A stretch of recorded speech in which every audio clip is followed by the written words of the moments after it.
Baik, Bapak Ibu sekalian, malam hari ini kita akan lanjutkan pembahasan tentang analisis konsekuensi kegagalan sesuai dengan API 581/2000. Nah, kalau di minggu sebelumnya kita sudah membahas sampai tabel assessment untuk sistem deteksi dan isolasi.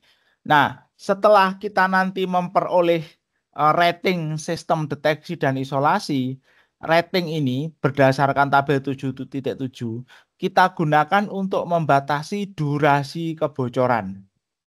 Oke. Jadi berapa lama materialnya itu bocor keluar kalau terjadi kegagalan itu ditentukan oleh rating sistem deteksi dan isolasi. Oke. Nah, paling bagus ratingnya adalah AA. Paling jelek ratingnya adalah eh, apa ini CC begitu ya. CA, CB atau CC. Oke.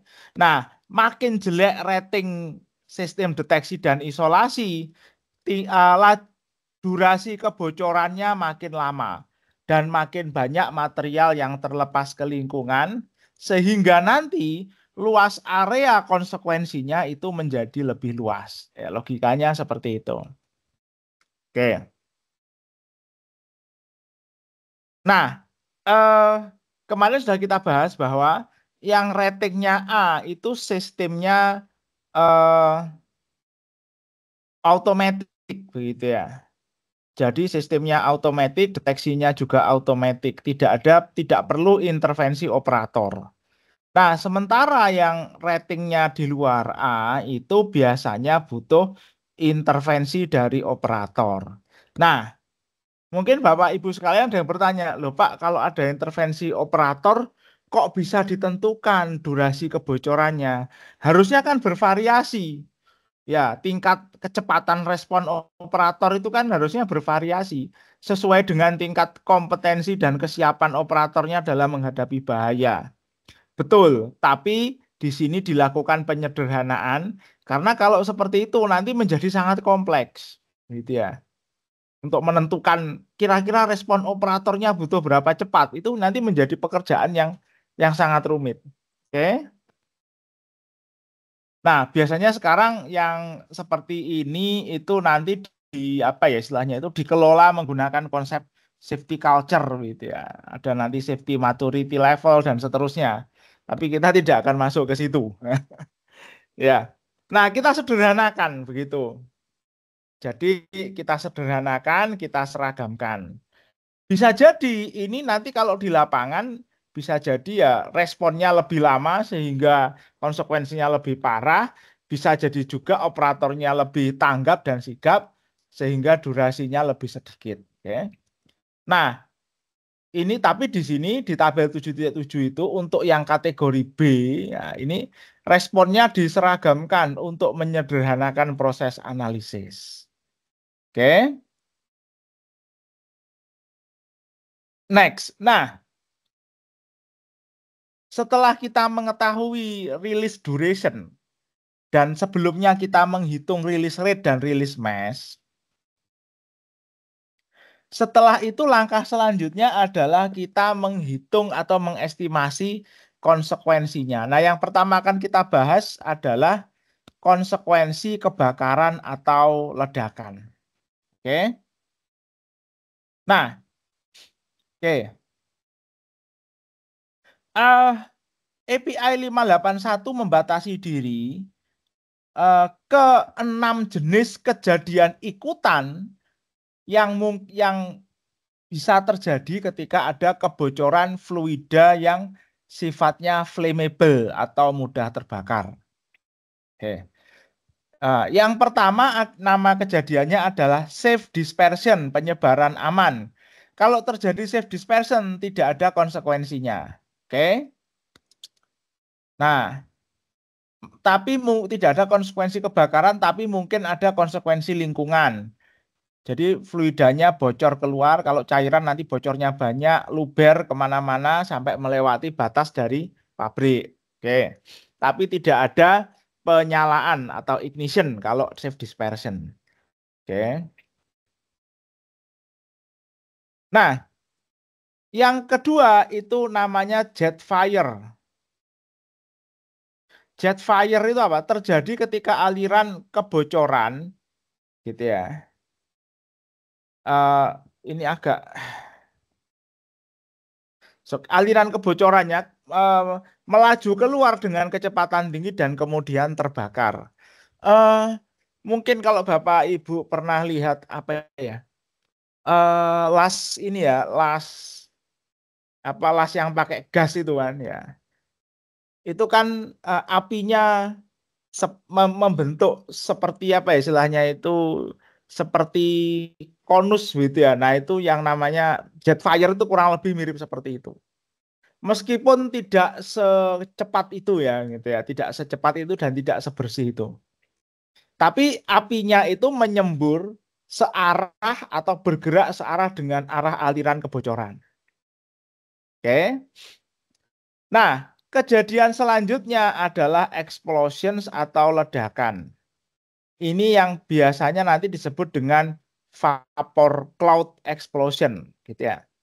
Karena biasanya dia membentuk uap lebih dulu, awan uap, lalu baru mengalami penyalaan dan meledak. Oke. Nah, batas apinya bergerak dengan sangat cepat, gitu ya. Sehingga apa namanya be, eh, apinya itu tidak apa ya kecepatan reaksi kebakarannya kalah cepat dengan gerakan batas apinya, gitu ya. Jadi kerusakan yang timbul itu bukan karena terbakar, tapi karena eh, tekanan berlebih yang muncul karena ekspansi eh, hasil reaksinya. Oke. Kemudian ada namanya flash fire. Nah, flash fire ini apa? Penyalaannya terjadi setelah fluida bocor cukup banyak dan membentuk awan. Ini overpressure-nya tidak besar. Kemudian ada fireball atau bola api. Oke. Nah, penyalaan terjadi ketika fluidanya belum bercampur dengan udara luar. Itu biasanya terjadi apa namanya fireball. Oke. Lalu ada yang terakhir namanya pool fire.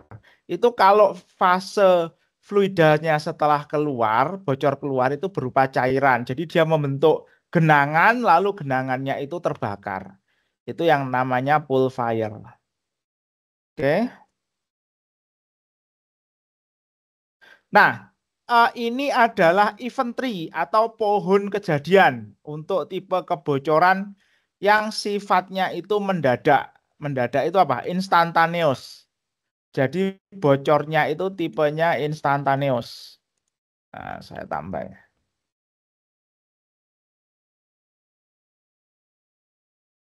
Oke.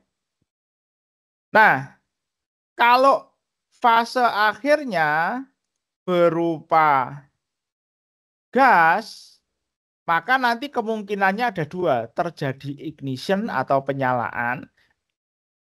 Nah, atau tidak terjadi penyalaan. Kalau tidak terjadi penyalaan, masuknya ke safe dispersion, aman nih tidak ada konsekuensi. Ignition, kalau terjadi penyalaan, penyalaannya terjadi pada temperatur berapa? Di bawah AIT atau di atas AIT. Kalau di atas AIT, dia nanti membentuk fireball atau bola api. AIT adalah auto ignition temperature.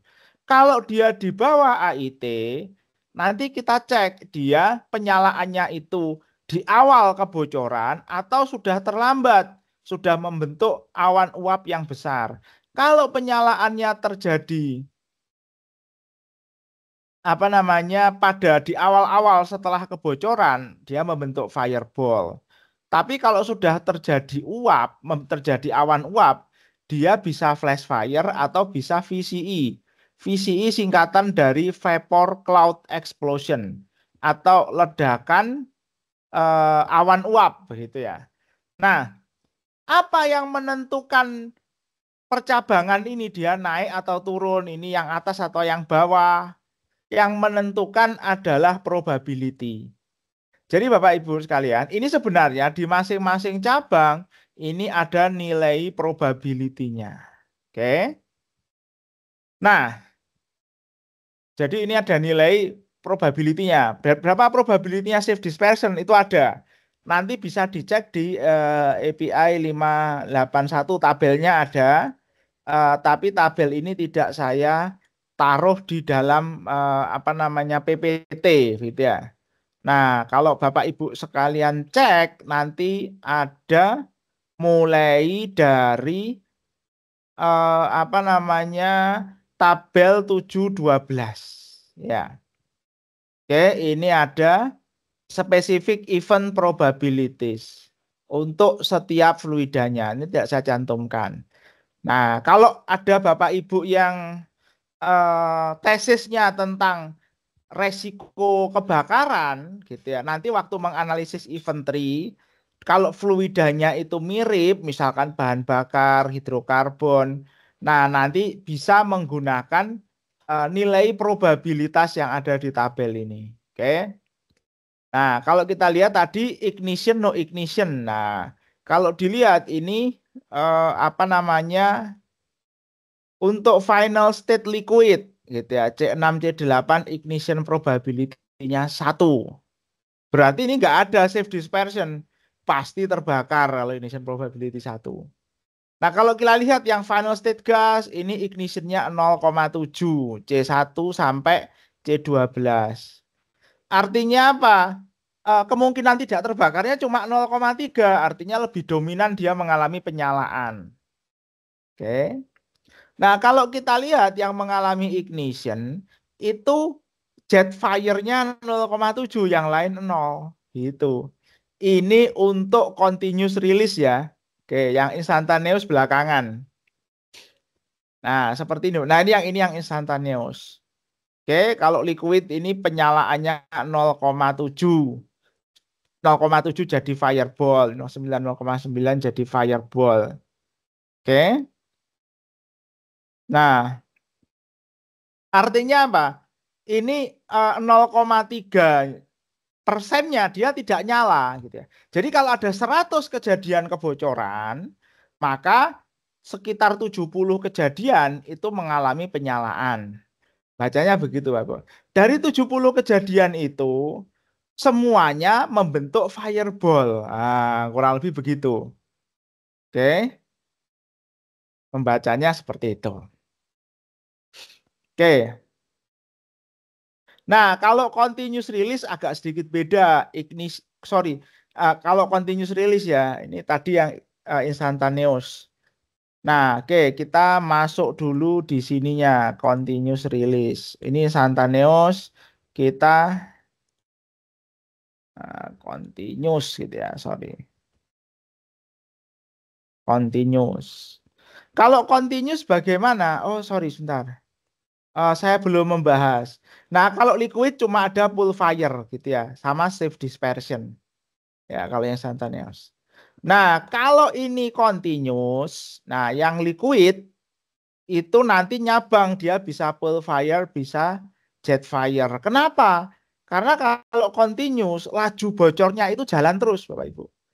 Nah, nanti dia bisa menyala, penyalaannya itu jadi kurang lebih begini. Sebentar, saya coba gambarkan.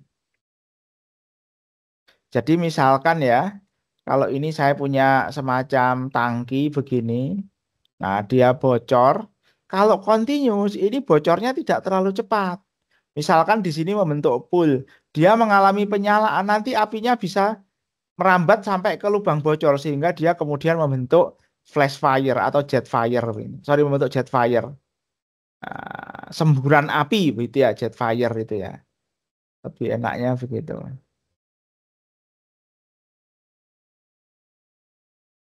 Oke.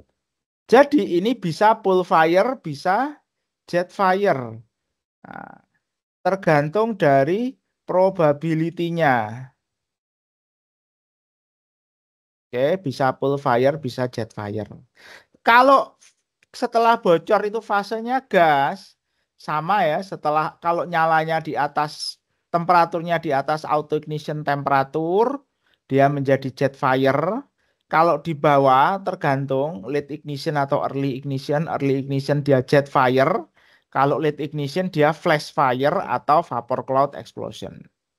Nah, ini tadi fireball ya. Oke. Kenapa fireball? Karena di sini kebocorannya itu sifatnya instantaneous. Nah, jadi setelah dia bocor, itu skenarionya adalah, jadi skenario setelah bocor, itu bocornya terjadi dengan sangat cepat.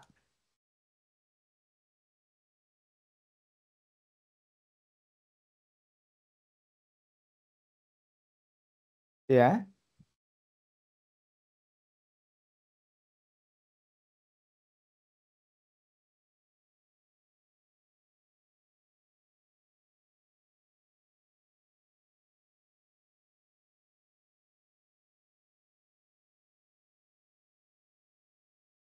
Nah, sehingga fluidanya yang jadi ibaratnya seperti ini.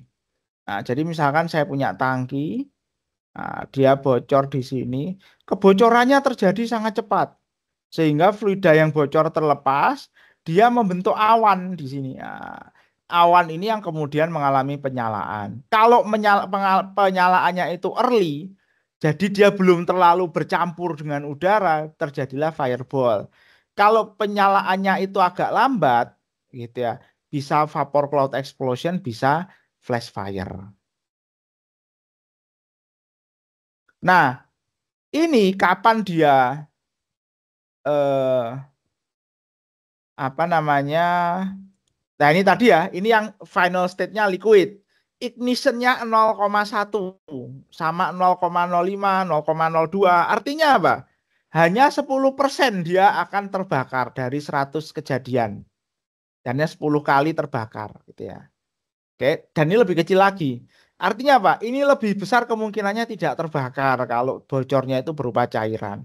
Nah, nanti kalau dia mengalami kebakaran, 0,02%-nya dia, oh sorry, 2%-nya, sorry tadi 10% ya dia. 2%-nya dia membentuk jet fire, 8%-nya dia membentuk pool fire, dan seterusnya begitu. Nah, kalau final state-nya itu berupa gas, ya yang continuous ini juga sama, peluang mengalami penyalaannya kecil kecuali yang H2 dan H2S. Ini masih besar 0,9. Ini hanya 20%, 10%, 5%. Nanti bisa dilihat di sini, kemungkinan membentuk terjadi vapor cloud explosion hanya 0,04, flash fire sekian, jet fire sekian. Jadi nanti kalau Bapak Ibu menganalisis fire risk, ada yang tesisnya fire risk, silahkan ini event probability dan event tree-nya ini dipakai. Jadi nanti Bapak bisa memperkirakan kira-kira seberapa besar resikonya, termasuk juga nanti persamaan luas area konsekuensinya. Nah, seperti itu. Oke, kita balik lagi ke sini. Nah, bagaimana langkah-langkah perhitungan konsekuensinya ini, gitu ya? Oh, maaf.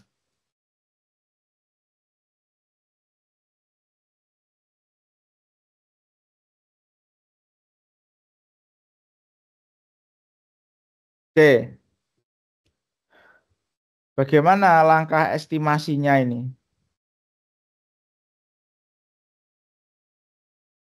Nah, pertama dari setelah tak kemarin menentukan fluida representatif, menentukan AIT-nya berapa, auto ignition temperatur, menentukan tipe kebocorannya, instantaneous atau continuous, fase fluida setelah bocor, laju aliran kebocoran atau jumlah massa yang terlepas, kemudian sistem deteksi dan isolasi, lalu ada sistem mitigasinya yang mana. Oh ya, ini yang belum, jadi sistem mitigasi yang belum. Nah, ini adalah rating sistem mitigasi dan, sorry, apa namanya, sistem deteksi dan isolasi. Oke, jadi kalau nanti sistem deteksi isolasinya A, laju aliran massa kebocoran itu dikurangi 25%. Kalau dia continuous, laju aliran massanya dikurangi 25%. Kalau dia instantaneous, massa setelah bocor dikurangi 25%. Nah, massa setelah bocor ini dihitung dari mana? Dari laju kebocoran dikalikan dengan ini tadi, durasi kebocoran yang di sini. Contoh misal karena untuk lubang 1/4 pasti continuous ya. Misal untuk lubang 1 inci, laju sistem deteksi AA laju kebocorannya 10 menit. Oke. Nah, kalau dia instantaneous itu nanti laju aliran massa setelah bocornya itu 10 menit dikalikan laju aliran kebocoran. Ya. Oke. Nah, nanti massa itu sebelum dipakai menghitung areanya dikurangi 25%. Kurang lebih begitu ya, Bapak Ibu sekalian. Nah, kemudian di bawah ini efek dari sistem mitigasi. Sistem mitigasi yang didefinisikan apa? Jadi bedanya apa? Bedanya begini. Sistem deteksi dan isolasi dia mendeteksi dan menghentikan kebocoran. Nah, seperti itu. Contoh misal ada block valve semacam itu ya. Nah, yang dia nanti kalau ada bocor downstream, block valve di atasnya ditutup gitu ya, atau block valve downstreamnya juga ditutup sehingga kebocorannya dibatasi seperti itu. Jadi katupnya ditutup begitu. Ada yang katupnya otomatis, sensornya otomatis, ratingnya AA. Kalau sensornya otomatis, katupnya operator dari control room B. Nah, kurang lebih begitu ya Bapak Ibu ya, yang deteksi dan isolasi. Nah, mitigasi itu bekerja setelah terjadi kebocoran, gitu ya. Jadi kalau terjadi kebocoran, oke. Nah, kemudian apa? Dilakukan inventory blowdown, gitu. Jadi inventorinya dialirkan ke tempat lain, itu namanya blowdown, itu dialirkan ke tangki lain, gitu ya. Nah, itu namanya sistem mitigasi. Atau kalau ada fire water deluge system and monitor gitu. Jadi ada sistem sistem spray gitu ya untuk khusus untuk alatnya. Itu ada yang seperti itu dia. Lalu ada monitor sensor kebakarannya, sensor asapnya atau sensor temperaturnya. Nah, kalau yang ini nanti yang dikurangi adalah area konsekuensinya. Oke. Bukan lagi laju atau massa yang bocor, tapi area yang terdampak yang dikurangi. Jadi ini nanti diterapkan setelah kita menghitung luas area terdampaknya. Gitu ya. Ada foam spray, fire water monitor, dan lain sebagainya. Yang didefinisikan ini hanya 4. Oke. Baik. Ya. Nah, next. Nah, kemudian setelah kita menentukan ini ya, adjustment-nya ya untuk mitigasi, kita tentukan apakah dia terjadi auto ignition atau tidak. Caranya adalah dengan membandingkan TS dengan AIT. AIT auto ignition temperature. TS ini adalah storage temperature. Sorry, saya belum kasih keterangan.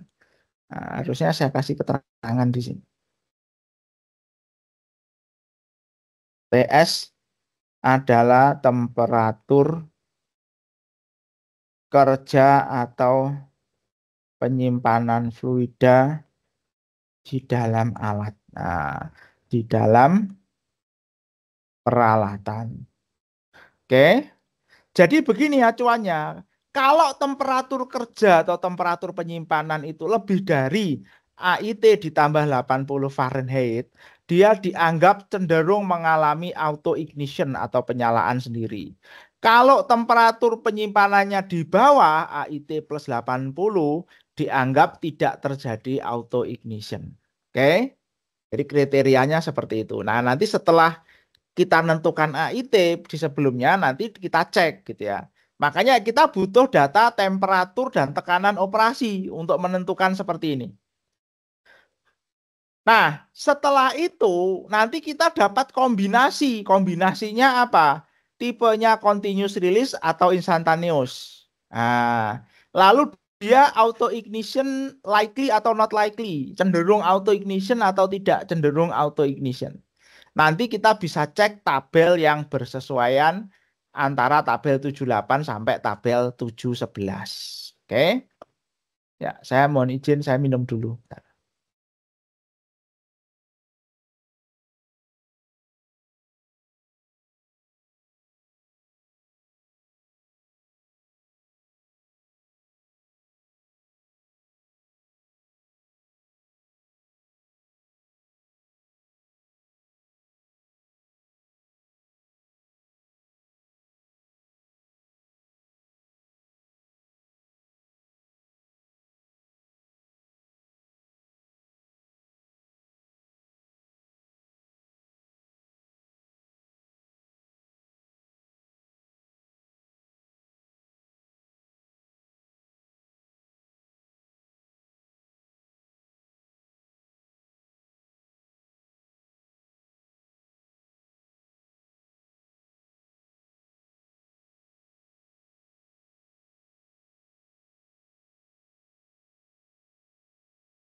Baik, kita lanjutkan. Nah, formula atau rumus yang dipakai menghitung luas area konsekuensi itu bentuknya seperti ini. Ini tabel 78, Bapak Ibu sekalian. Nah, ini ada yang formula yang ada di dalam tabel itu formula untuk kebocoran yang tipenya continuous, begitu ya. Kemudian cenderung tidak terjadi auto ignition. Oke. Nah, untuk membaca tabel kita perlu fase fluidanya setelah bocor keluar. Kalau setelah bocor keluar dia fasenya gas, oke, maka pakai kolom yang kiri. Kalau fasenya cair, pakai kolom yang kanan. Oke. Nah, kemudian kita pilih menghitung tipe konsekuensi yang mana? Apakah area of equipment damage, ya, atau area of fatalities? Ini tidak sama.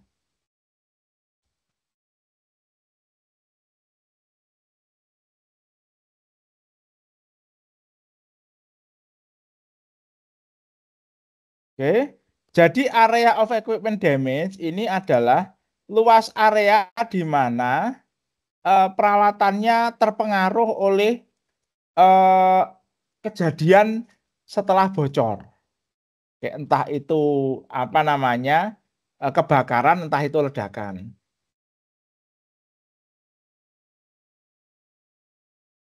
Jadi ini adalah area di mana peralatan lain di sekitar peralatan yang bocor dianggap juga mengalami kerusakan akibat kejadian kebakaran atau ledakannya. Oke.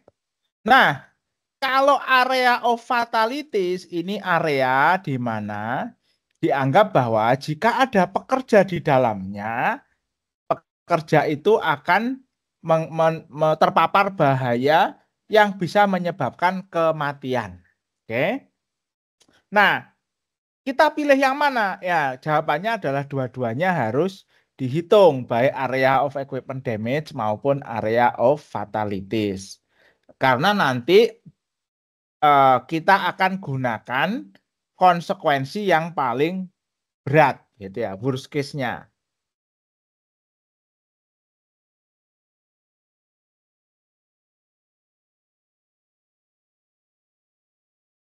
Nah, kalau kita lihat secara umum, formulanya ini, yang kanan itu koefisiennya lebih besar. Ini 43, ini 110. Pangkatnya hampir sama. Jadi ini biasanya lebih besar, lebih luas daripada yang peralatan. Kurang lebih seperti itu. Ya, kita lihat ini 198, ini 614. Ini 0,992, ini 0,933. Kurang lebih begitu. Kalau kita mau analisis. Nah, ini juga lebih terlihat lagi. Ini 536, ini 1544, pangkatnya sama. Artinya apa? Area of fatalities-nya cenderung lebih luas daripada area of equipment damage. Oke, ini bisa dimaklumi karena ketahanan peralatan terhadap kebakaran lebih tinggi daripada ketahanan manusianya. Kurang lebih gitulah asumsinya ya. Oke. Sampai di sini ada pertanyaan Bapak Ibu sekalian?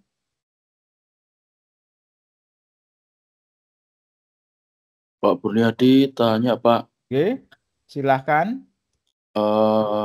yang mau ditanyakan tadi Pak masih belum paham terkait detection, isolation, sama mitigasi Pak. Terutama mitigasi itu kalau deteksi kan mendeteksi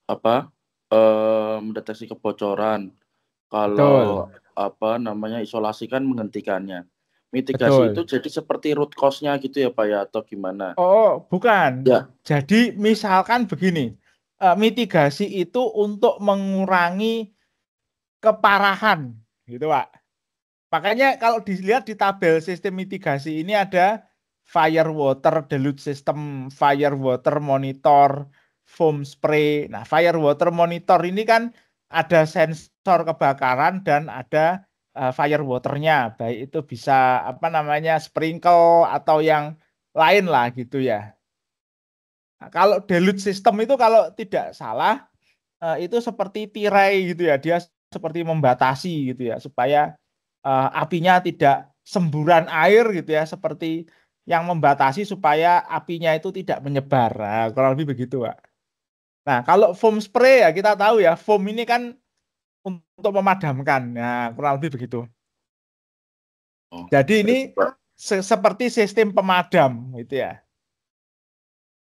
Kalau oke Pak, dipahami Pak. Jadi itu angka 25%, 20% itu maksimal bisa reduce atau minimal reduce, Pak? Oh, ini yang ini apa namanya kayak di rata-rata gitu dia. Jadi Oh, nanti oh, setelah kita menghitung area di sini, areanya A-nya kita hitung ya. Oh, nah, ntar saya lanjutkan dikit ya. iya Jadi Pak. X-nya ini tadi belum terangkan tuh X-nya. X di sini itu adalah laju aliran kebocoran. Kalau ini tadi kan sifatnya continuous ya. Yang continuous itu berarti nanti pakai laju aliran kebocoran. Jadi X-nya ini laju aliran kebocoran. Nah, A-nya itu luas area. Nah, nanti setelah kita hitung, luas areanya kita kurangi sesuai persentase yang ada di sini. Kita diskon. Oke. Kalau yang di atas itu yang didiskon X-nya. Jadi kalau yang di atas yang didiskon X-nya. Sebelum masuk ke formula ini, X-nya didiskon dulu. Yang ini. Yang deteksi isolasi ini, oh sorry, kebablasan. Nah, yang ini Kak, ditulisnya kan reduce release rate or mass. Nah, artinya apa? Yang didiskon adalah X-nya dulu. X di sini didiskon dulu sebelum masuk formula. Kalau yang mitigasi, ini A-nya yang didiskon. Bisa dipahami nggak? Iya Pak. Nah, seperti itu kurang lebih. Oh gitu. Jadi, Pak, berarti gini, oke. sorry, pertanyaannya saya jadi berkembang Pak. Ya, Eh, silahkan. dengan sudah dikurangi reduce rate-nya tadi, ini ya Pak ya, itu probability-nya di event tree-nya turun juga atau tidak Pak? Oh tidak, tidak turun. Kok bisa Pak? Karena begini, formula ini sudah disusun untuk semua kejadian. Oke, tadi kan ada event tree, Pak. Ya. Nah, Nah, event tree ini kan nanti ada probability-nya, Pak. Nah, probability di luas area itu adalah luas area total yang merupakan jumlah dari luas area VCE kali probability VCE, luas area flash fire kali probability flash fire, itu di total gitu ya. Ketemunya formula ini, Pak. Dirangkum, disederhanakan, ketemunya formula ini. Oke. Jadi formula ini menghasilkan luas area konsekuensi dari semua kejadian. Dengan cara masing-masing kejadian itu dianalisis, kemudian dikalikan dengan probability masing-masing itu, lalu dijumlahkan untuk semua kejadian. Begitu, Pak. Baik, Pak. Dipahami, Pak. Yeah. Nah, jadi tidak berkurang. Jadi karena ini sudah merupakan total begitu ya, semua dari seluruh probability yang mungkin terjadi.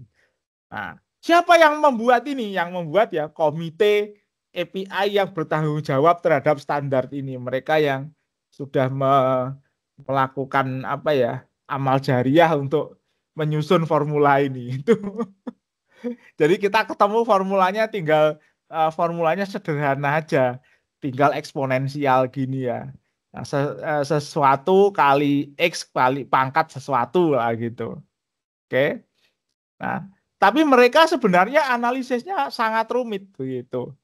Nah, mereka analisisnya, nah kemudian setelah ya dianalisis untuk masing-masing tipe ledakan itu, tipe kejadian gitu, dikalikan probability-nya gitu ya. Lalu kemudian diregresi lagi ketemu formula seperti ini. Oke. Nah, selanjutnya adalah ini yang apa namanya, yang instantaneous release gitu ya, auto ignition not likely. Ini juga modanya sama Bapak Ibu. Ini adalah A sama dengan koefisien kali X pangkat koefisien gitu ya. Sama. Ini juga sama untuk membacanya sesuai dengan fase setelah bocor. Kalau gas ke kiri, cair ke kanan. Nanti hitung area of equipment damage dan area of fatalities. Oke.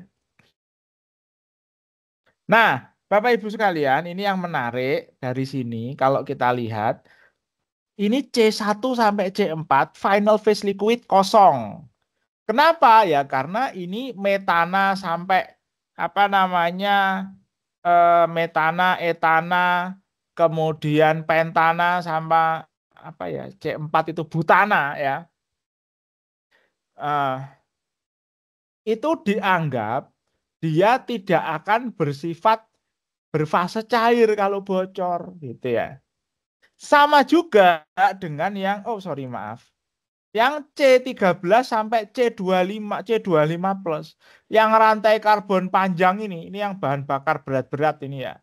Bahan bakar diesel, minyak tanah, minyak tanah masuk enggak ya? Saya lupa ini. After mungkin masuk ya. Nah, itu dianggap bahwa dia tidak akan bocor ke lingkungan dalam fase gas gitu. Makanya yang ada hanya yang di sini.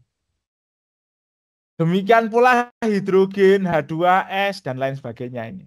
Nah, ada juga yang C5 sampai C12 yang bisa liquid, bisa gas.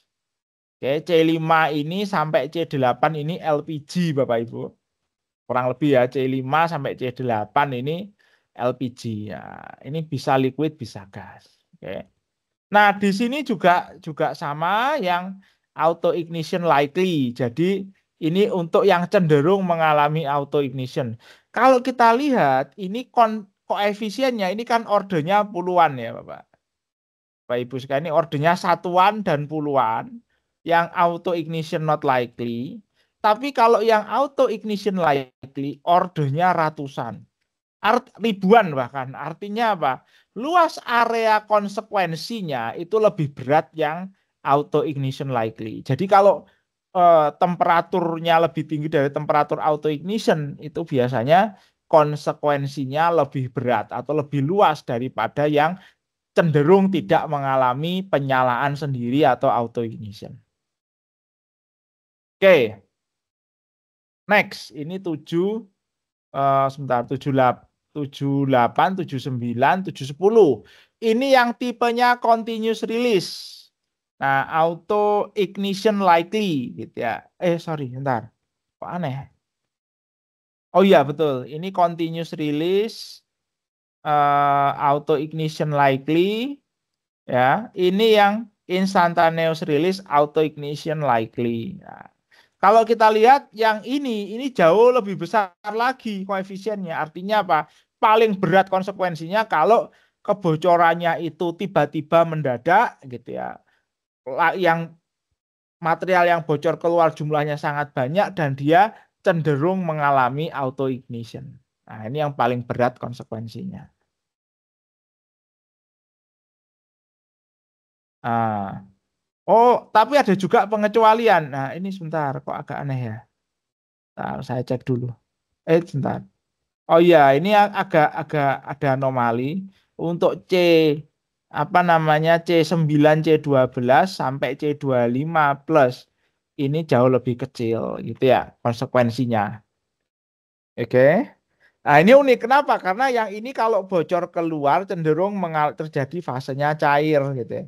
Kalau dia menyala sendiri, luas konsekuensinya cenderung lebih kecil. Nah, ini yang gas ini yang parah gitu, yang berat. Oke. Nah, jadi langkah membacanya bagaimana? Setelah tabel yang sesuai ditentukan, jadi menentukan tabelnya ada berdasarkan tipe kebocoran dan kecenderungan mengalami auto ignition. Kalau sudah memilih tabel, kemudian pilih kolom sesuai dengan fasenya, kiri gas, kanan cair. Nah, kemudian pilih fluida representatifnya dari kolom material, kemudian pilih formulanya untuk equipment damage atau untuk fatalities, lalu A-nya kita hitung, kita masukkan X-nya. Nah, untuk yang instantaneous ini perlu kita perhatikan, ini apa X-nya bukan lagi X-nya itu bukan lagi release rate, tapi total release mass. Ini ya, ini yang harus kita perhatikan. Jadi untuk yang instantaneous kita tidak menggunakan release rate, tapi kita menggunakan release mass. Oke, jadi ini perbedaan.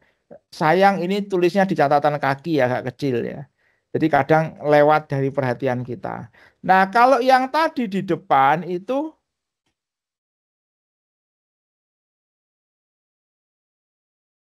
nah sebentar. Ini apa namanya? Ini yang dipakai release rate, nah, bukan release mass. Jadi ada perbedaan.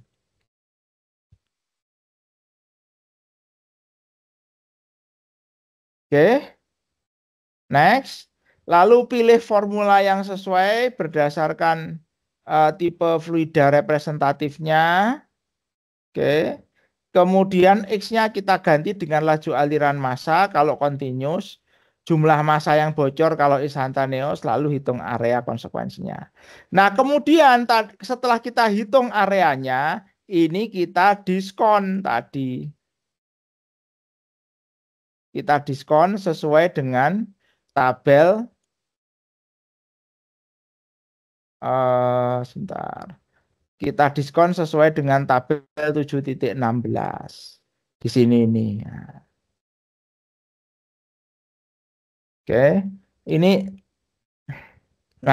kita terapkan. Oke. Baik, sampai di sini ada pertanyaan Bapak Ibu sekalian.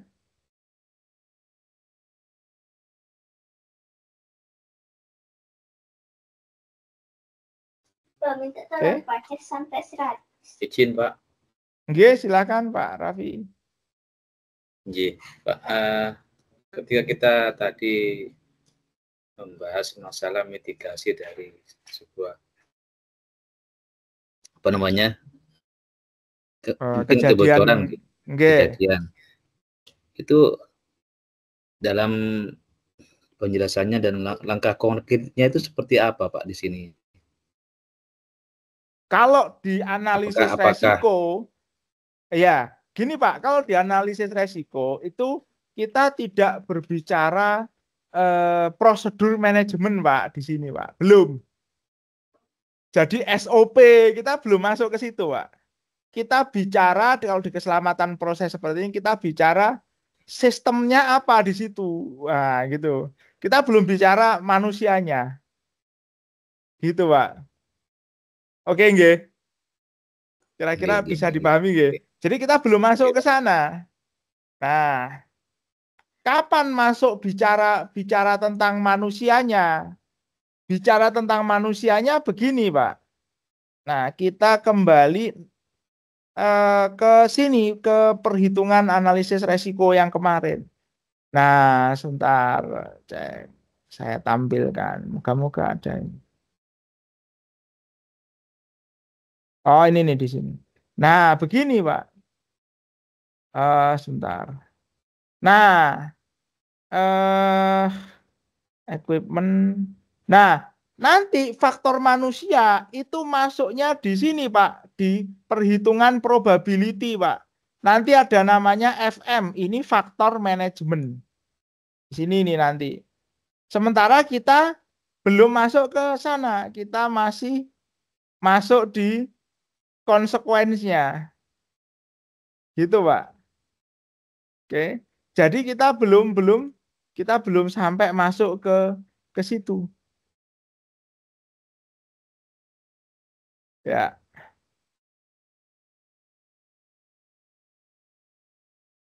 Bentar. Ada di mana ya tabelnya ya? Hazard risk analysis. Kok nggak ada ya? Atau di introduction?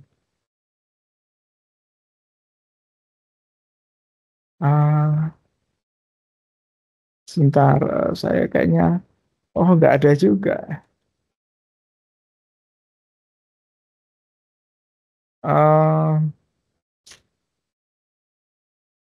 Sebentar. Oh, ini konsekuensi analisis. Gambarnya nggak ada. Oke, jadi nanti masuknya di situ, Pak. Nah, faktor manajemen itu nanti kita nilai menggunakan kuesioner. Ada, Pak. Tapi di kuliah ini kita nggak akan masuk ke sini. Nggak sempat waktu. Jadi ini ada evaluasi sistem manajemennya, Pak. Bagaimana leadership, administration, proses safety, proses hazard, management of change, macam-macam ini. Ada 13 item. Nanti ini dinilai menggunakan pertanyaan, Pak. Seperti ini ada kuesioner. Detail sekali. Tapi kemungkinan kita nggak masuk ke sini. Nggak cukup waktunya. Kalau nanti cukup di akhir-akhir nanti kita masuk ke sini. Jadi langkah manajemennya bagaimana itu nanti penilaiannya di sini, Pak. Oke. Tapi kita tidak bicara tentang case per case kalau analisis resiko. Yang kita nilai itu sistem manajemennya bagaimana. Seperti itu. Jadi bukan case per case realnya gitu ya. Apa yang dilakukan, bukan. Kita menilai sistemnya. Sistem manajemennya itu ada nggak yang ditujukan untuk menangani bahayanya ini ada nggak gitu. Itu yang kita nilai. Mungkin begitu Pak. Monggo kalau ada yang bisa saya tambahkan. Monggo kalau ada pertanyaan lagi.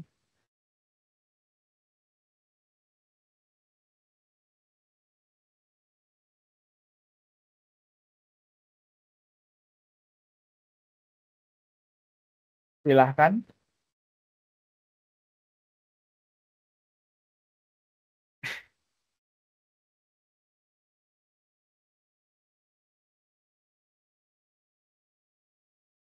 Ada?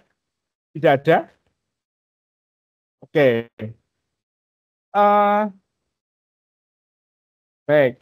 Kalau tidak ada, saya akan masuk ke estimasi konsekuensi racun gitu ya. Tapi mungkin ini kita waktunya masih ada atau enggak, saya kurang cukup atau tidak ya. Nanti kalau belum cukup kita sambung lagi minggu depan. Oke.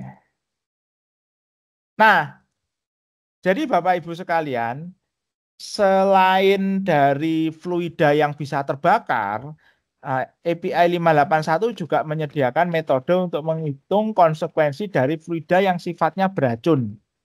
Oke. Tapi ini harus dilakukan dengan hati-hati. Kenapa? Karena ada sedikit perbedaan begitu ya. Pertama, inventory-nya tidak sama. Jadi tidak ada ignition begitu ya kalau racun itu.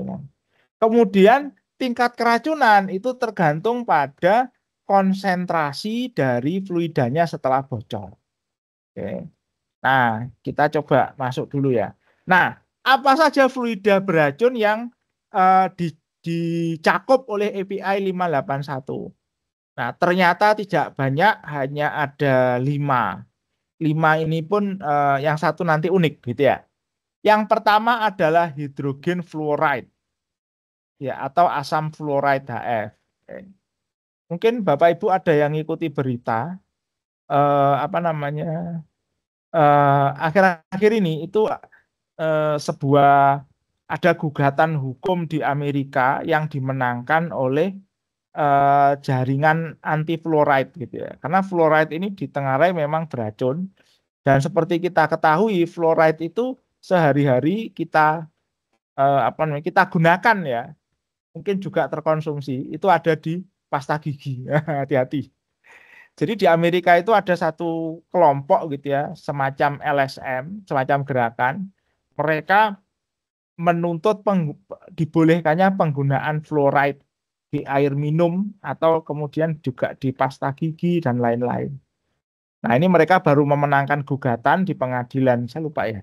Sudah sampai Supreme Court apa belum? Saya lupa. Tapi yang jelas mereka menuntut EPA-nya Amerika. EPA itu Environmental Protection Agency. Itu yang dituntut ini. Karena yang menentukan ambang batas amannya itu adalah EPA. Gitu. Jadi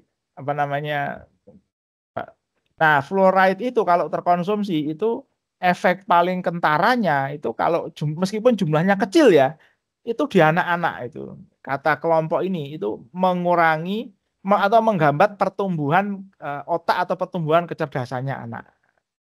Oke. Nah, kalau yang di sini agak beda. Ini asam fluoride, yang ini memang beracun gitu ya. Beda dengan tingkat keracunannya itu dari gas gitu ya. Beracunnya itu dari gas kalau yang ini hidrogen fluoride. Kemudian ada amonia, ada klorin. Nah, kita sudah tahu kalau amonia dan klorin. Kemudian, nah, yang 3 ini itu nanti konsekuensinya hanya racun, tidak ada konsekuensi apinya.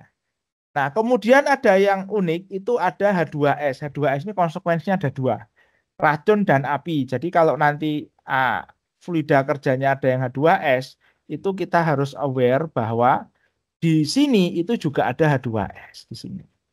Nah, artinya apa? Nanti kita ngitung konsekuensinya 2 kali. Selain ngitung konsekuensi, selain ngitung konsekuensi api, ada juga konsekuensi racunnya. Lalu ada fluida lagi yang unik, yaitu steam atau uap air. Jadi ini adalah uap air, gitu ya.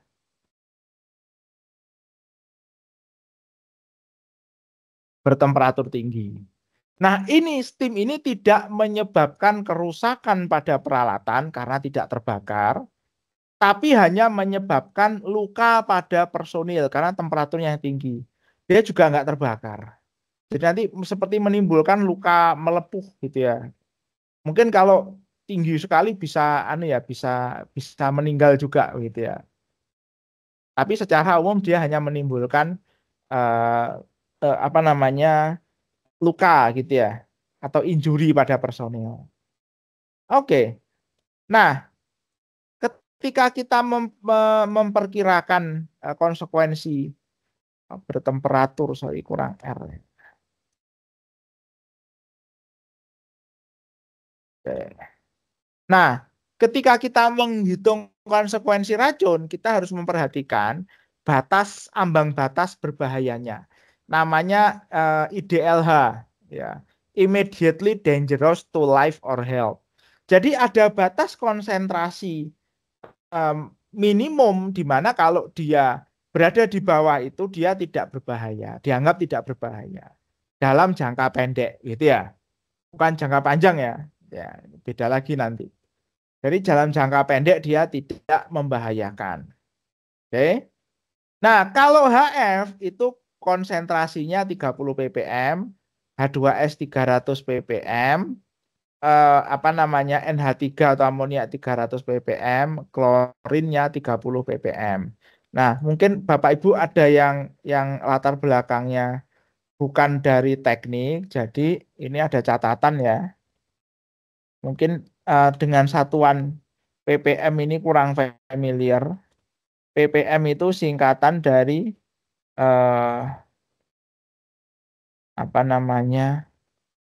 part per million, oke, atau bagian per 1 juta. Nah, kalau persen, gitu ya, kita sudah familiar ya dengan persen ya. Persen itu kan bagian per 100, nah gitulah. Atau part per hundreds gitu ya. 30% berarti 30 bagian per 100. Ya, ini bagian per 1 juta. Kalau 30 ppm berarti 30 per 1 juta. Nah, artinya apa? Nah, berarti dia adalah ordernya ini kalau dibandingkan 1 juta itu berarti ppm itu kalau dibandingkan dengan persen berarti apa? 1 ppm itu sama dengan sebentar. 1 juta diambil 2 itu 4. Berarti 10 pangkat min 4% atau 0,0001% gitu ya. Nah, ini catatan. Ya. 1 ppm sama dengan ya 0,0001 gitu ya. Persen. Nah, gitu. Oke. Nah, kalau di dalam peralatan itu kadarnya kurang dari ini, itu dianggap tidak beracun dan nggak usah dihitung konsekuensi racunnya. Oke.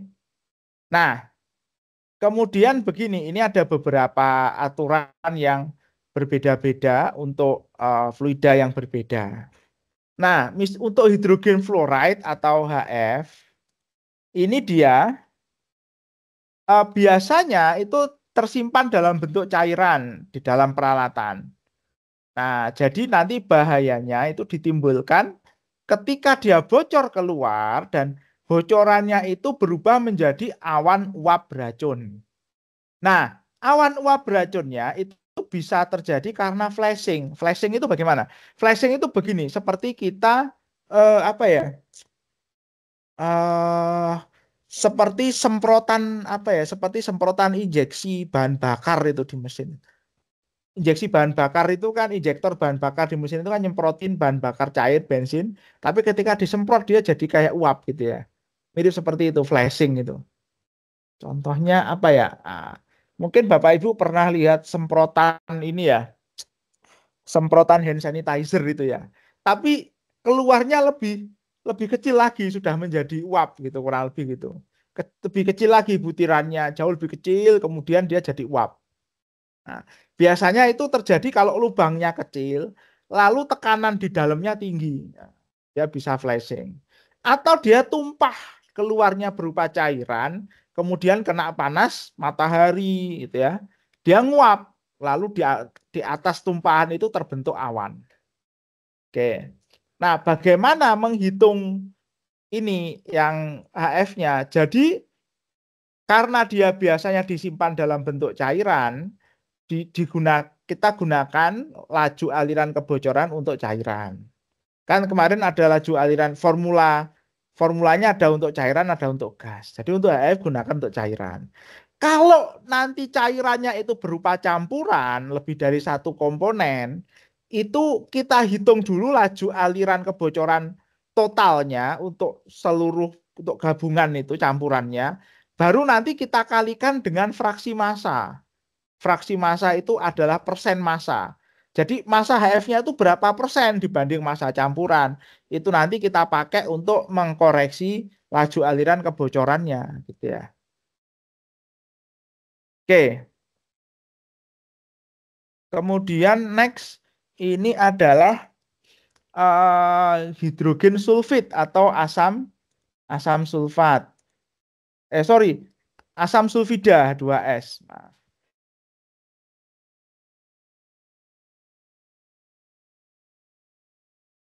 Nah,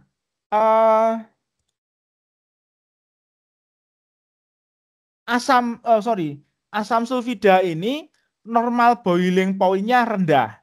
Jadi biasanya kalau dia terlibat digunakan di dalam sebuah proses atau di pabrik, itu di dalam peralatan fasenya sudah uap. Oke. Nah, dia hanya cair kalau di dalam peralatan itu dia memiliki tekanan yang cukup tinggi.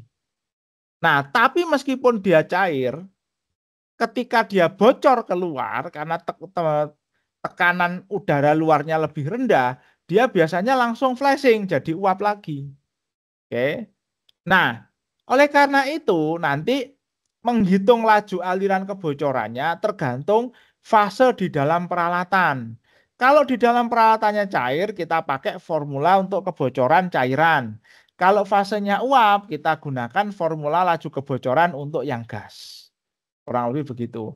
Sama kalau dia campuran, nanti kita hitung dulu laju kebocoran total dari campurannya, baru dikalikan dengan fraksi massa. Oke.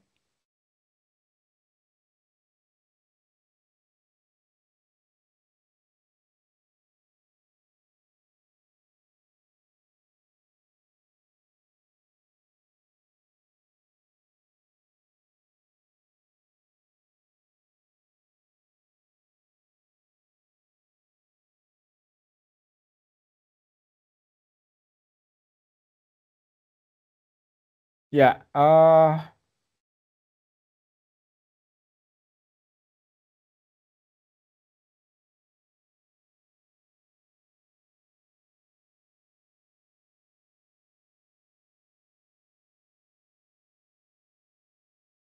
oke. Nah, selanjutnya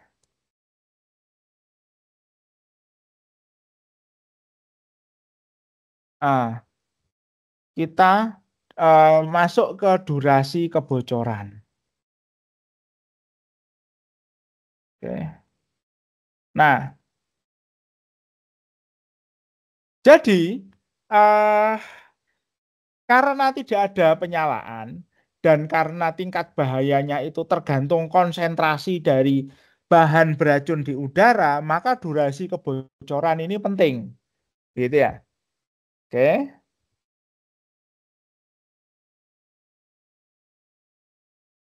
Oke. Nah, durasi kebocoran itu nanti ditentukan oleh apa namanya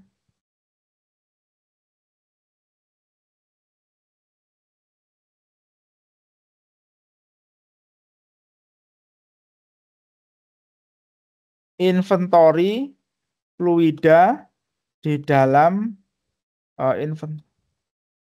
jadi jumlah inventory fluidanya. Jadi berapa fluida yang bisa bocor itu mempengaruhi berapa lama dia mengalami kebocoran. Oke. Ini kalau tidak ada sistem deteksi ataupun mitigasi. Atau sistem deteksi mitigasinya apa namanya levelnya yang C gitu ya. Ini kaitannya dengan di sini.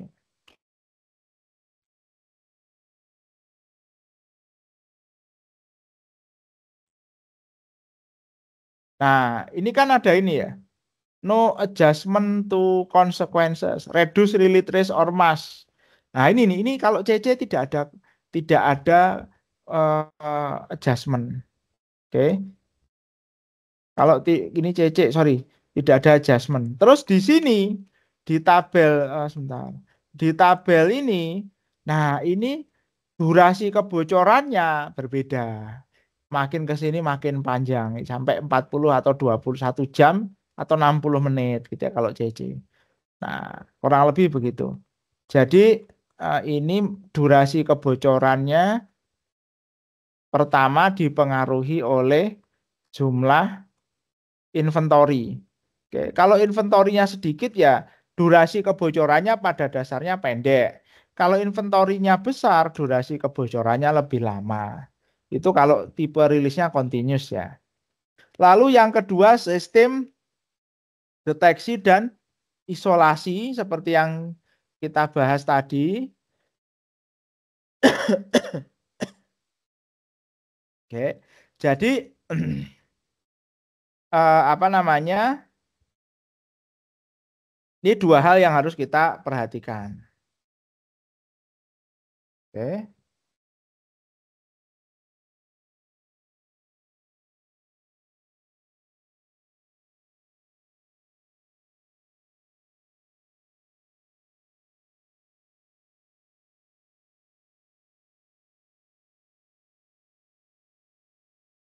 Nah, durasi kebocoran maksimum diasumsikan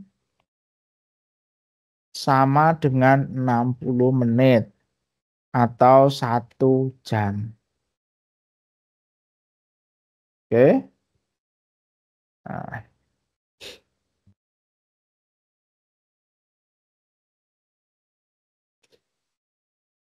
oke.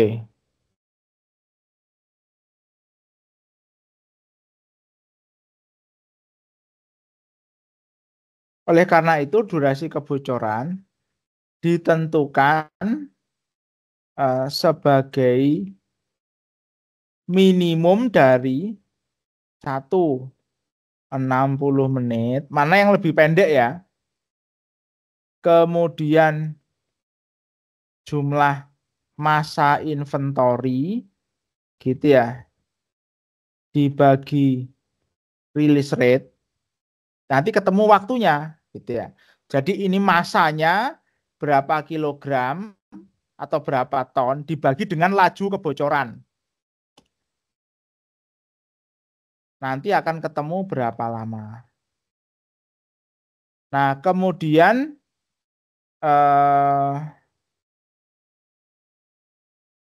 durasi di tabel 77 tadi. Efek sistem deteksi dan isolasi. Tabel 77 efek sistem deteksi dan isolasi. Oke.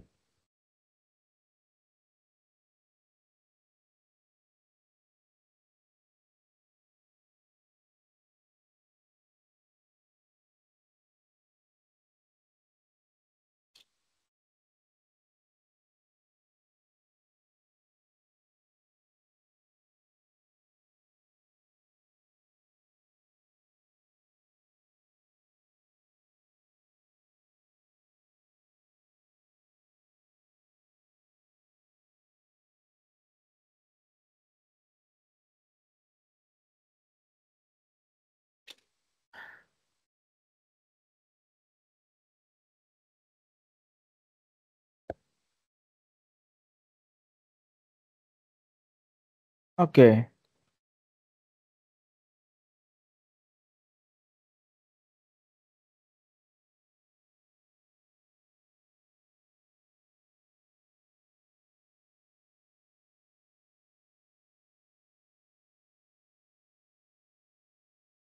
Uh,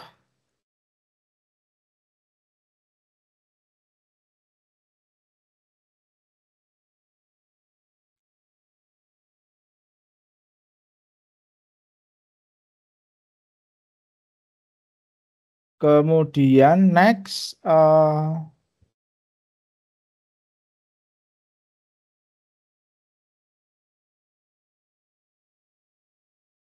nah, formula luas area konsekuensi ya.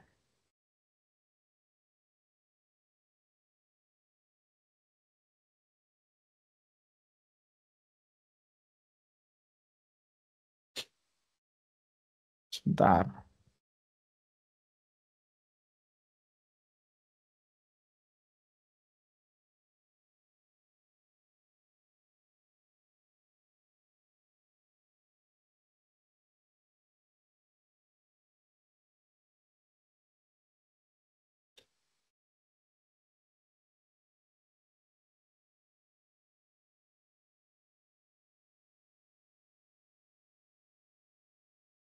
Untuk kebocoran tipe instantaneous. Oke, kalau instantaneous gitu ya.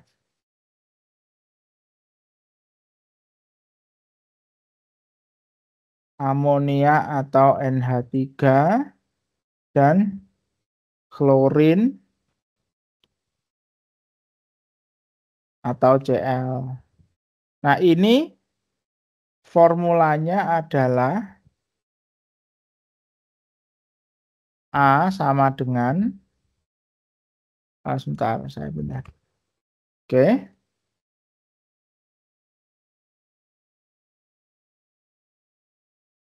14,97 kali X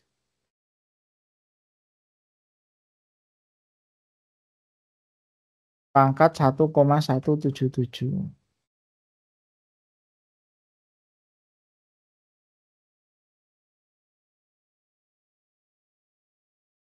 Oke, untuk sorry. Saya kebalik. Nah, ini untuk klorin. Ini 14,17 pangkat 0,901. Nah, ini kalau tipenya instantaneous. Untuk klorin dan amonia. Oke.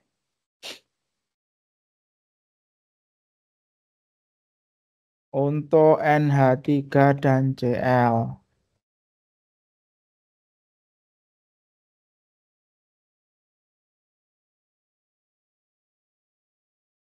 Nah, kalau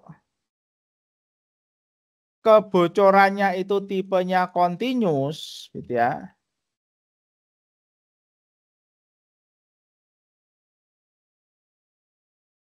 Continuous itu kita gunakan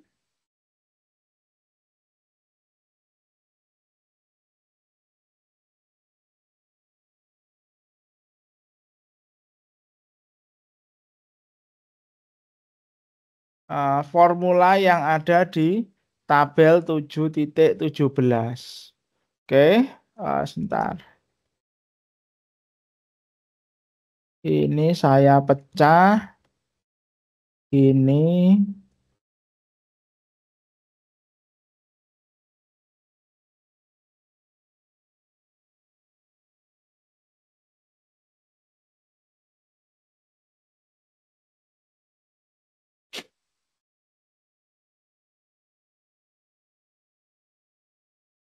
formula untuk luas area konsekuensi racun NH3 dan Cl dengan tipe kebocoran continuous adalah, nah ini formulanya sama. A sama dengan C kali X pangkat B. Nah, koefisien C dan B dapat dilihat pada tabel 7.17. Jadi formulanya begini, C-nya apa ada di sini, B-nya ada di sini. Oke, ini untuk NH3 dan klorin.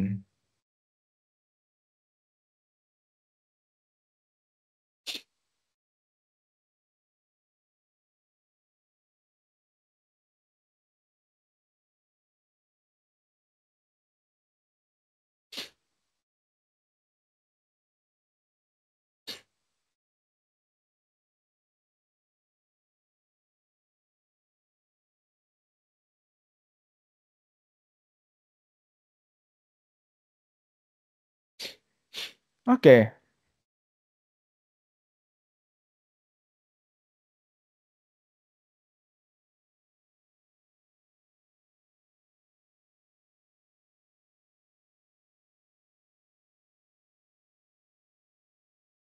Nah,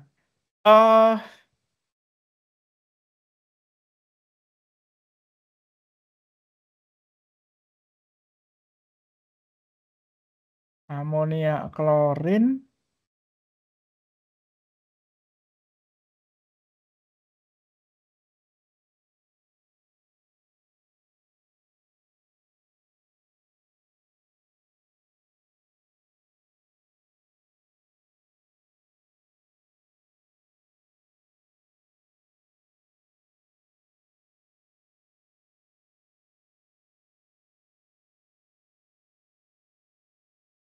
bentar.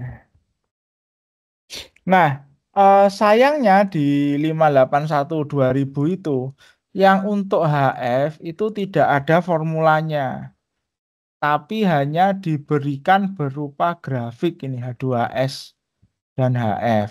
Oke, kenapa gitu ya? Nah, ini karena tadi di apa namanya?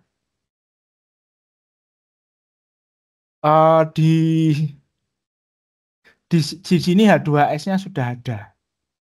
Oke.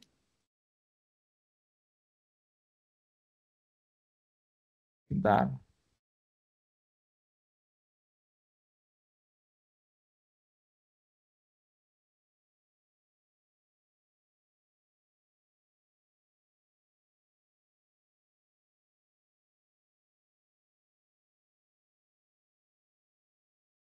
Bentar, H2HF-nya pakai apa ya?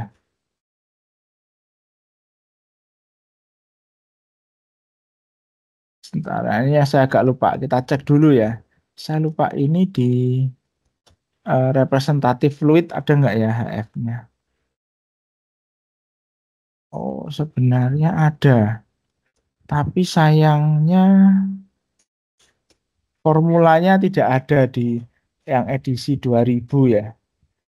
Sebentar. Kita cek dulu yang di edisi revisinya ya. Sebentar.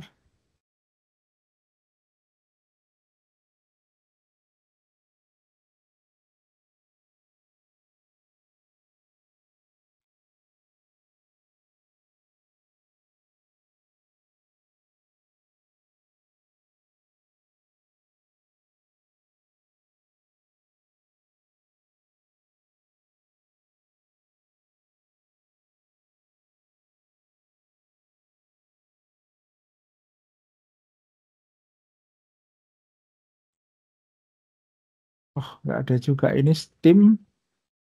Bentar ya, ini berarti saya masih ada PR untuk yang HF ya.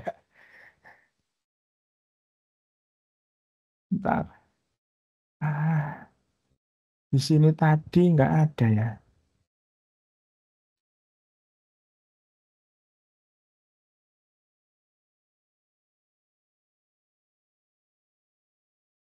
Oh, sebentar. Instantaneous release. Sebentar. Oh iya, nggak ada ya.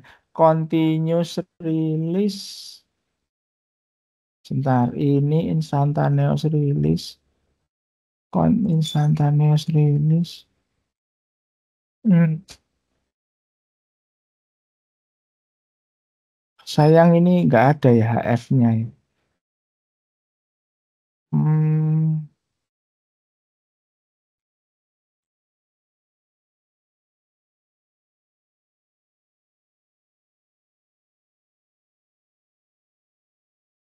Flammable yang HF enggak ada ya. Jadi HF ini agak unik karena dia sifatnya fire suppression. Dia tidak terbakar. Oke. Nah, ini sayangnya hanya dikasih apa namanya? Hanya diberikan grafiknya ya. Ini formulanya tidak keluar ini.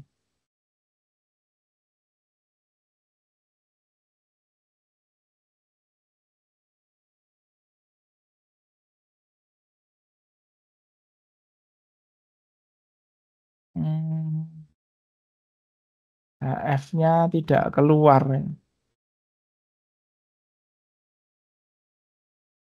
Oke.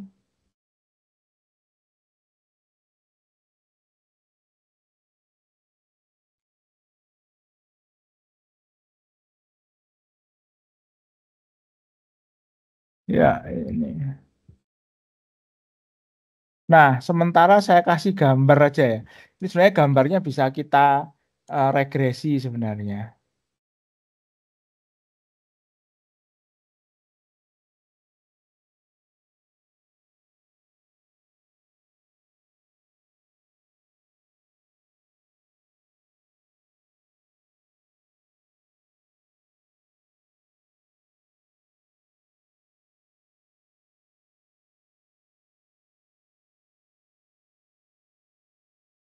Figur 7.8. Ya, jadi yang HF ini kita anu ya, ndak ada formulanya, gitu ya. Sayangnya nggak ada formulanya untuk yang konsekuensi area racunnya ya. Oke. Nah, ini kalau anggapannya continuous, theory using probit analysis.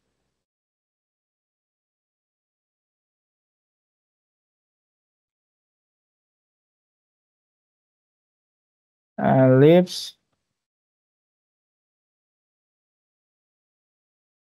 7.8. Oh, sebentar. Instantaneous release. Oh iya. Oke. Jadi ini ya.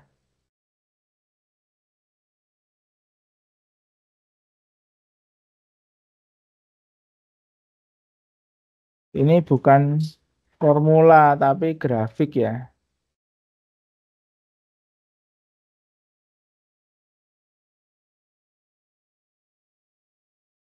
Untuk HF dan H2S. Jadi ini harus dibaca dari sini ya. Tapi ini sebenarnya bisa diregresi ya. Diambil nilainya kemudian diregresi bisa. Mungkin nanti saya coba akan regresi gitu ya.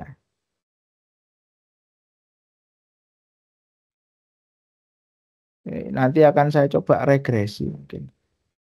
Nah, ini sebenarnya apa namanya kurvanya ada, tapi formulanya sayangnya ndak ada. Ini lewat dia kayaknya. Oke.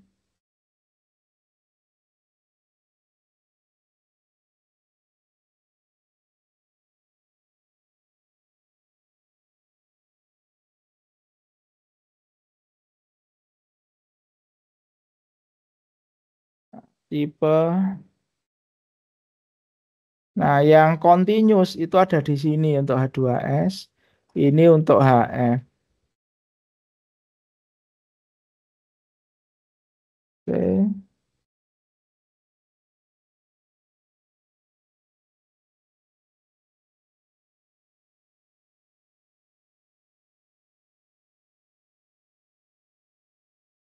Ini untuk HF.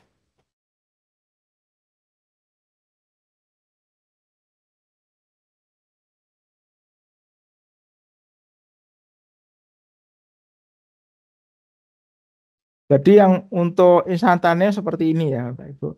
Ini yang untuk HF, ini yang H2S, ini yang kebocorannya. Untuk yang toxic ya. Nah, untuk yang toxic. Kalau yang flammable ada tadi. Nah, ini yang continuous ya. Ini memang agak aneh ya, ini nggak ada formulanya. Saya cari-cari nggak ketemu. Mungkin nanti kalau Bapak Ibu ada kesempatan untuk mengecek API 581, kalau ketemu formulanya, tolong saya diinfokan ya. Saya nyari-nyari nggak ada ini. Ya, formula yang menghubungkan release rate-nya dengan ininya. Untuk yang apa namanya eh untuk yang HF dan H2S.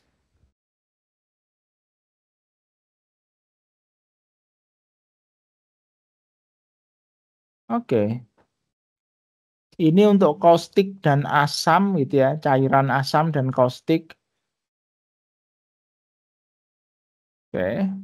Kita tidak akan masuk ke sini dulu. Oke, sayangnya ini enggak ada ya. Nanti coba saya regresi ya. Kita coba regresi nanti. Oke. Nanti coba kita regresi, bisa ketemu moga-moga.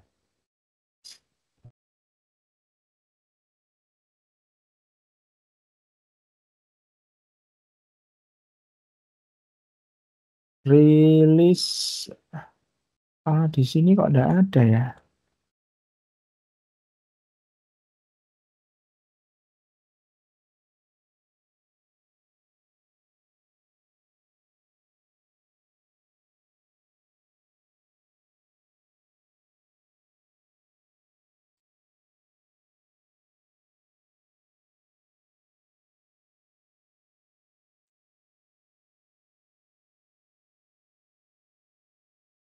Probability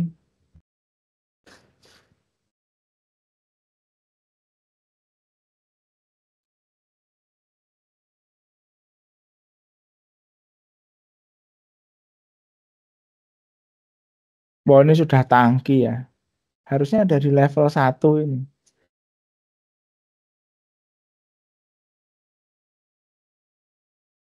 Mass frag, mass toxic. Oh, annex 3A.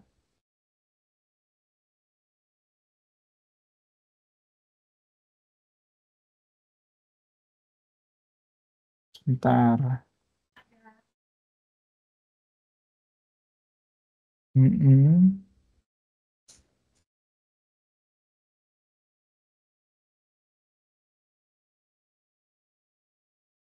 Kali AB.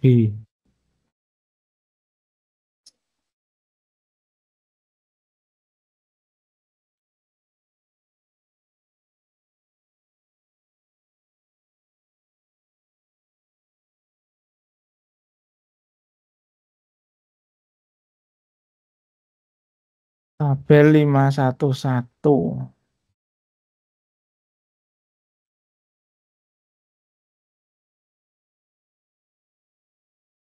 Default liquid. Oh, ini event probability ya.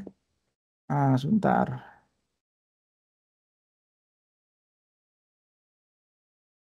Ini toxic plum. Oh, tidak ada ya.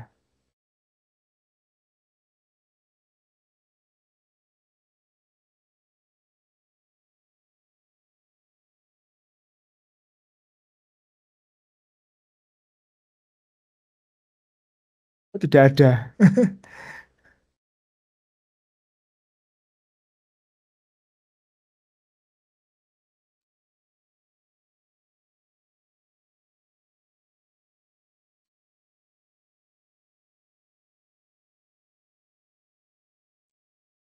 Oh, sebentar.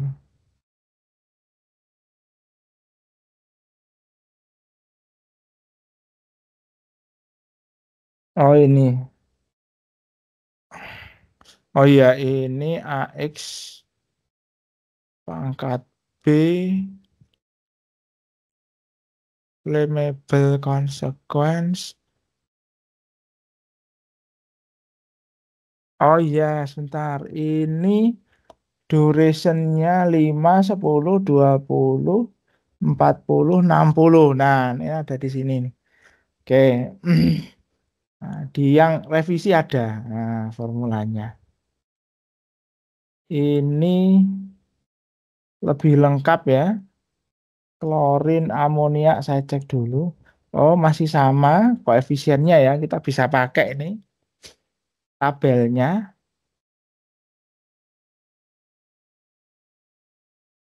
C pangkat B. Sebentar, formulanya saya copy.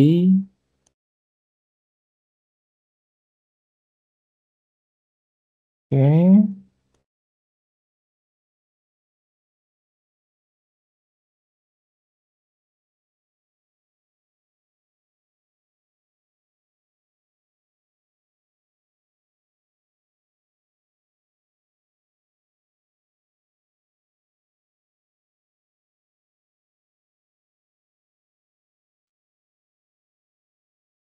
Hmm,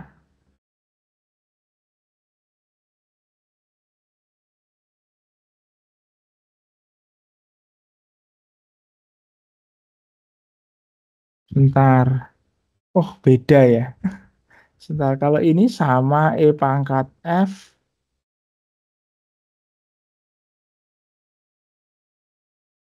ke 7,6.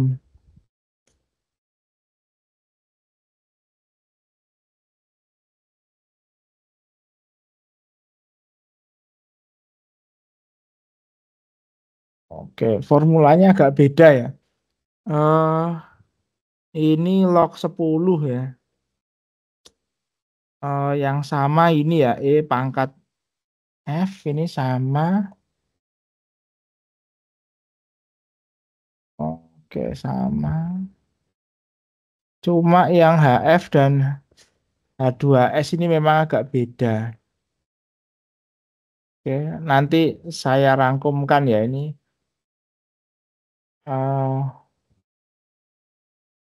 Makanya ini garisnya tidak lurus ya, karena formulanya sedikit beda.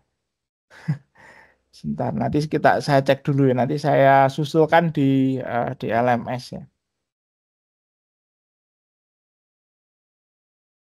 Oke, yang terakhir adalah ini untuk steam.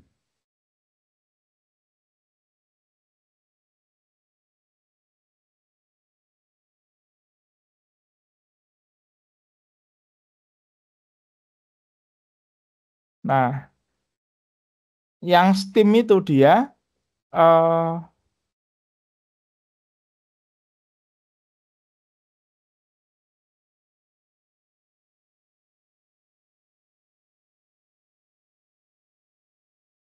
tipe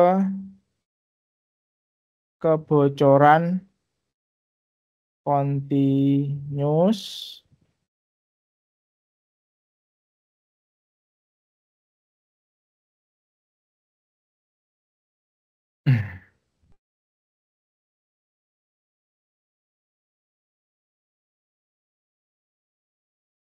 ini sementara saya pending ya formulanya karena ternyata bentuknya agak beda. Nanti saya coba rangkumkan.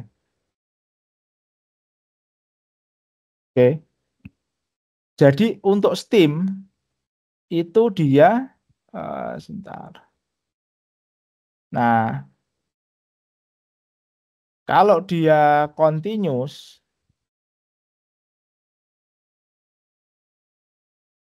itu sederhana ya, ini linear 0,6 kali X gitu ya.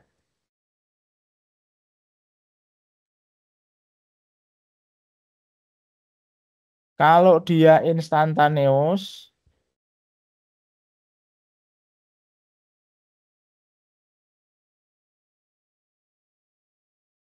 ini 63,317 kali X pangkat 0,6384. Oke.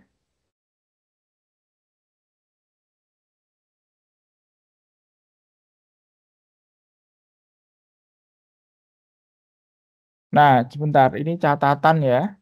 Saya harus kayak kasih catatan untuk ini.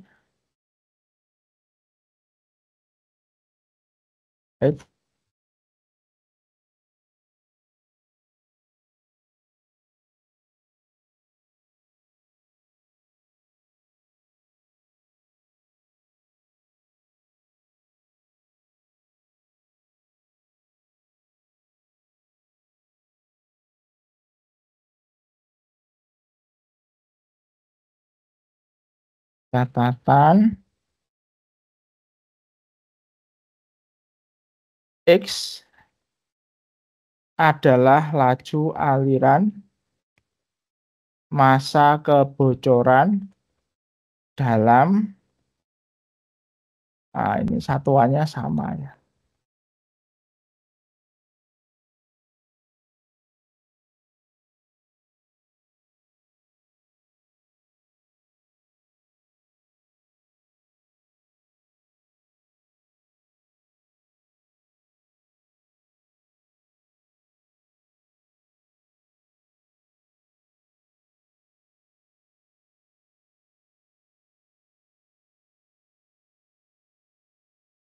Dalam pound per second gitu ya.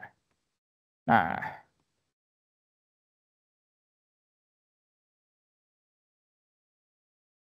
oke. Oh, sorry, salah. Salah. Ini berlakunya di sini Santaneus ya, kebalik saya. Ini berlaku di sini ya. Nah, ini adalah jumlah massa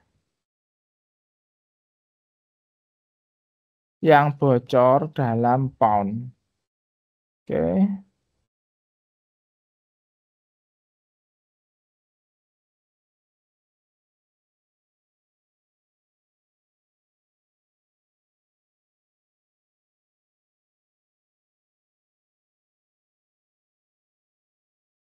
Nah, steam juga sama. Ini adalah laju aliran massa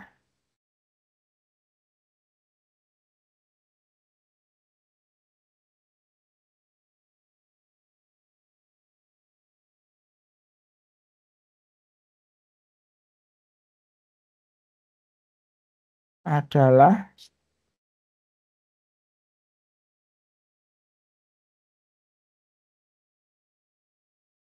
dalam pound. Oke. Ya.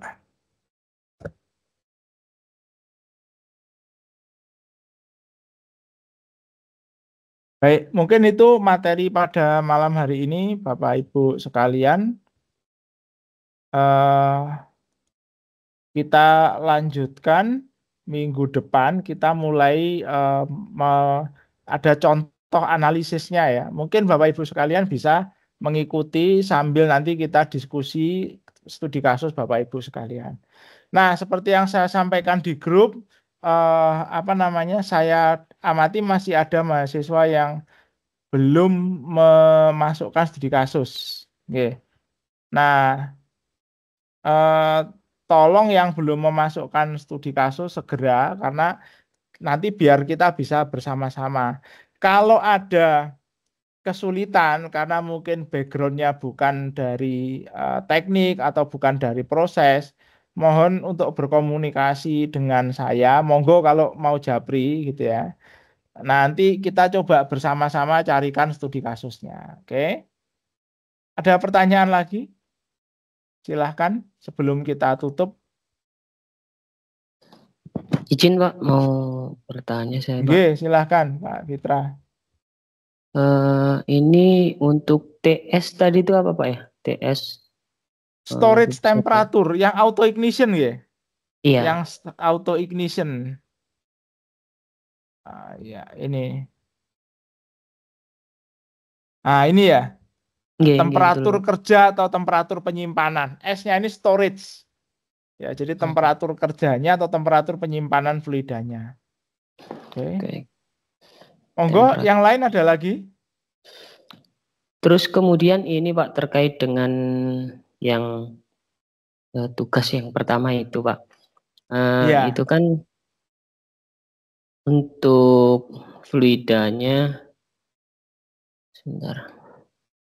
Untuk fluidanya itu kan yang C5, 5. bentar Pak. C9 sampai C12 Pak ya.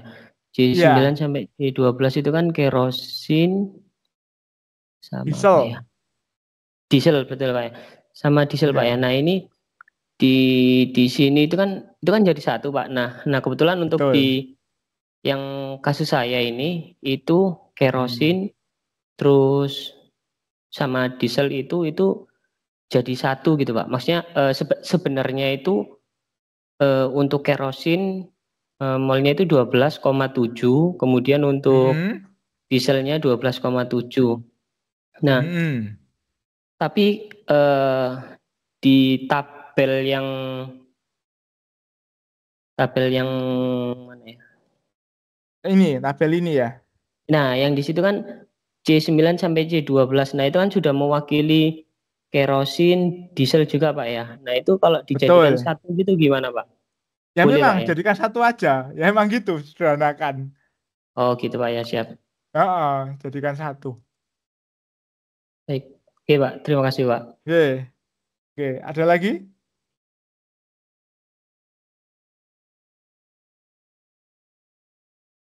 Cukup? Baik, kalau tidak ada pertanyaan lagi, kita cukupkan dulu sekian. Terima kasih. Sampai bertemu lagi minggu depan. Mohon yang belum dapat studi kasus segera komunikasi. Karena nanti mulai minggu depan kita akan melakukan contoh analisis konsekuensi. Gitu nggih. Jadi supaya bisa bersama-sama nih Bapak Ibu sekalian. Oke, kita jalankan bertahap. Nanti moga-moga setelah UTS kita bisa masuk ke analisis probability-nya. Baik, mungkin itu saja, kurang lebihnya mohon maaf. Saya tutup. Wassalamualaikum warahmatullahi wabarakatuh.